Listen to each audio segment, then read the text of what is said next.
Standing in this street less than an hour ago, Boris Johnson declared that there are no circumstances in which he would ask Brussels to delay Brexit.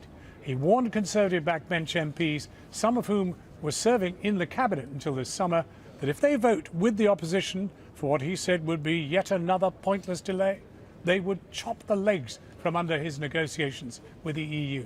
He said he didn't want an election, but he didn't explain what he would do if he loses in the Commons this week. Our political editor, Gary Gibbon, joins us right now. Gary.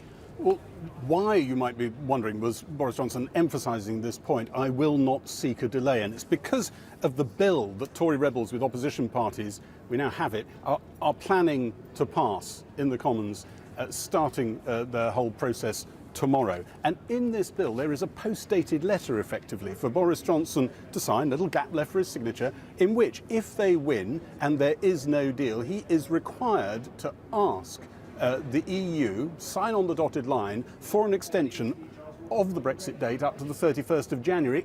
And if the EU turns around and says, actually, do you know what, mate, we want to push that back a lot further, after 2 days, he's got to say yes to that as well. So this is a horror show as far as hardline Brexiteers are concerned. And what he's decided to do in response to it is to table a motion in the House of Commons saying, if this passes, then we will move to the process which could trigger an early general election. That motion would require, under the laws that were passed by David Cameron and the coalition, would require 2/3 of MPs to support that. So the bulk of the opposition parties need to come on side. And that is a question that they're going to be scratching their heads about, because as you were talking to Tony Blair earlier, Tony Blair was saying in a speech today, any early election is a massive trap.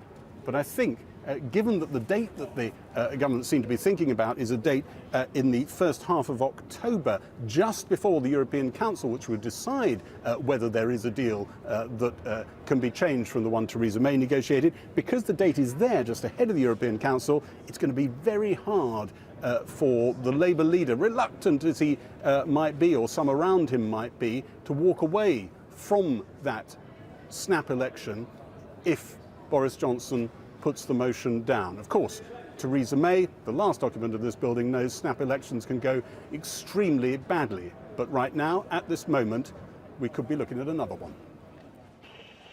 Demonstrators at the end of Downing Street slightly through Boris Johnson's delivery. With his message delivered after an emergency cabinet, Tory rebels must not join forces with opposition MPs to force another delay on the Brexit date. To show our friends in Brussels that we are united in our purpose, MPs should vote with the government against Corbyn's pointless delay. I want everybody to know there are no circumstances in which I will ask Brussels to delay. So what would he do if Parliament passed a bill this week requiring him to demand another delay on Brexit? All signs point to him trying to call an election instead. He was determined to plant the blame for that, if it happens, on his opponents. Let's let our negotiators get on with their work without that sword of Damocles over their necks and without an election. Without an election. I don't want an election. You don't want an election. Let's get on with the people's agenda. Jeremy Corbyn has opposed any general election date that allows no deal to happen in the middle of it. But if the election is before the Brexit date, he may feel he has to back it. His Brexit election pledge: Labour will give you a second referendum. In that election, Labour will give people the chance to take back control and have the final say in a public vote with credible options on both sides, including the option to remain. At the heart of any Tory election strategy will be winning Brexit Party voters over. And only last week, the Brexit Party leader Nigel Farage said he might stand aside to help a Boris Johnson-led Tory party if it was committed to no deal. Together, we'd be unstoppable, and Boris would have a huge majority and go down as one of the great heroes in British history.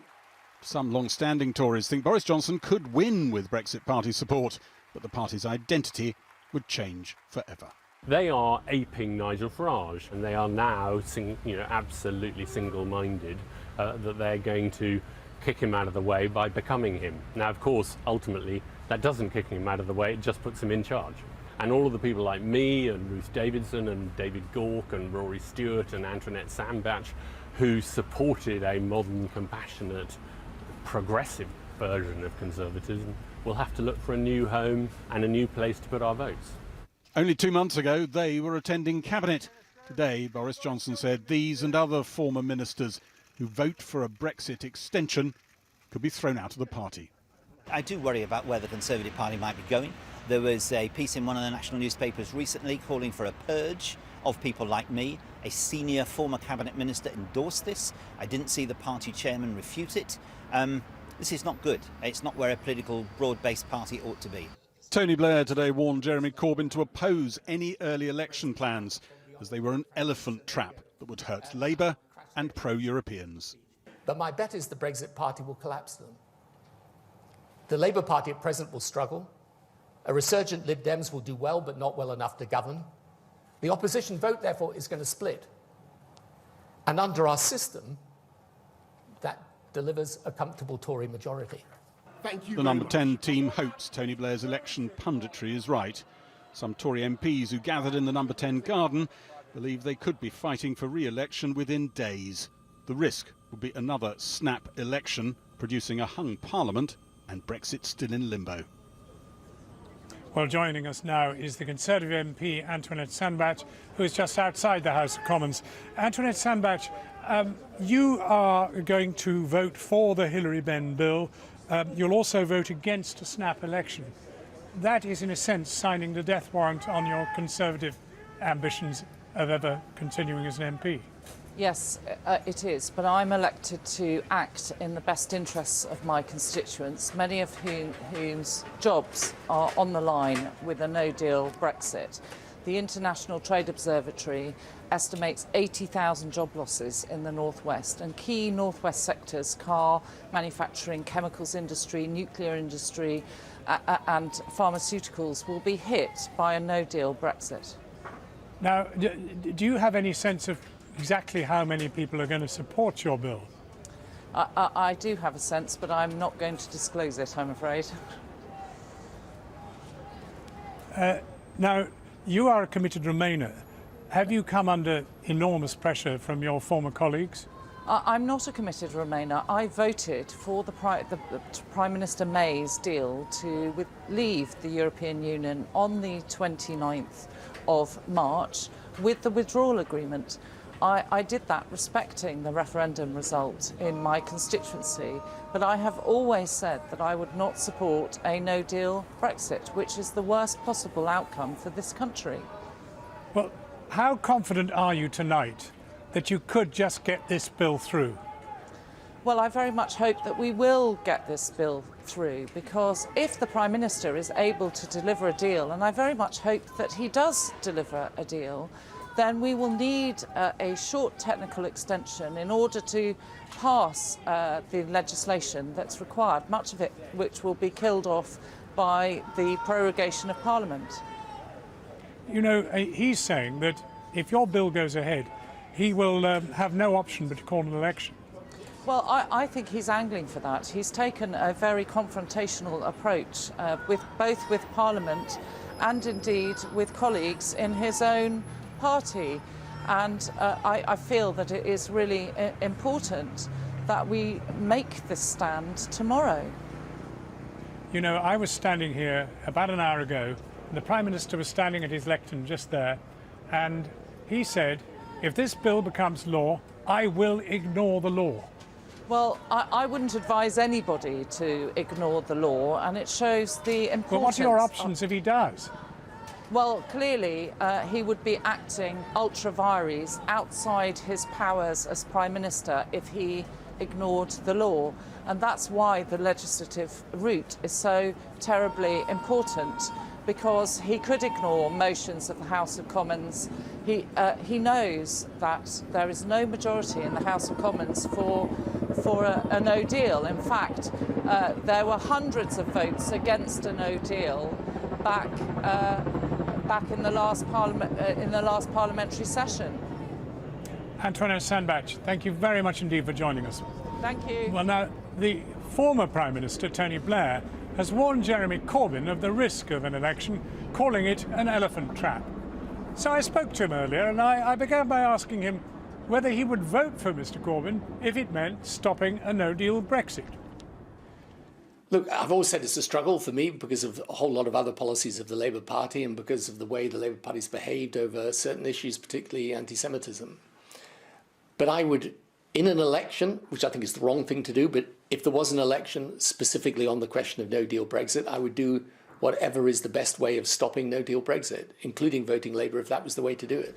But how incredible that a former Prime Minister says that a general election, we are after all a representative democracy, is the wrong way to resolve an absolutely cataclysmic crisis. Yeah, but it is the wrong way because for the very reason that your first question suggests, which is a general election is elections the government of the day, and the Brexit question will be mixed up with a whole lot of other questions. The right way to resolve Brexit is indeed to go back to the people, but you go back to the people directly on the Brexit question. But that's not going to heal the country, is it? Well, what else is going to heal the country? If we supposing we crash out, Parliament's circumvented, we crash out with no deal on the 31st of October, when you cannot seriously argue that June 2016 is a clear mandate for a no-deal Brexit. What do people think is going to be the state of the country after that? And supposing, by the way, even a fraction of the warnings on no-deal Brexit turn out to be correct, we could have been 6 months in a situation where there's, the country's in constitutional meltdown. With the knowledge of having been a Prime Minister, how do you view the way our Prime Minister, Boris Johnson, is dealing with this? Look, Boris Johnson's Boris Johnson, so there's a lot of vim and vigour and dash and flash and all of that.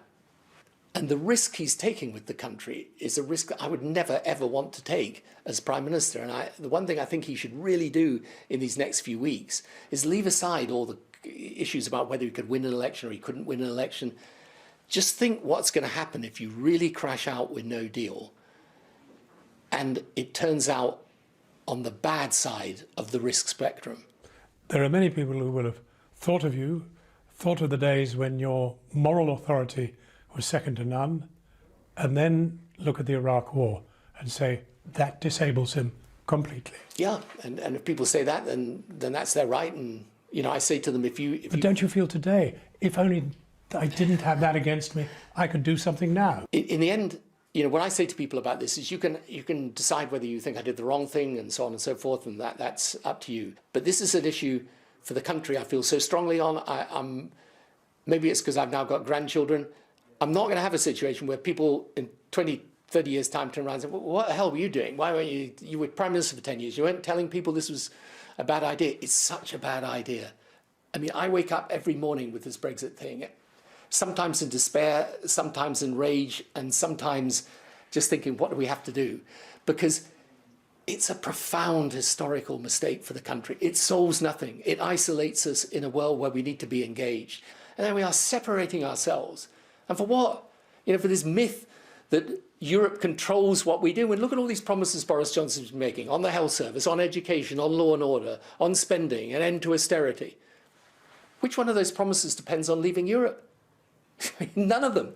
We make our decisions not in Brussels, but in Britain. And this is what's so crazy.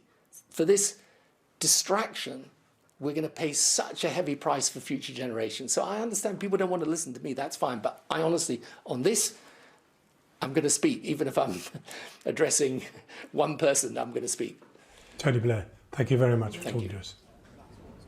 Well, we did ask the government for an interview tonight with a minister, but no one was available.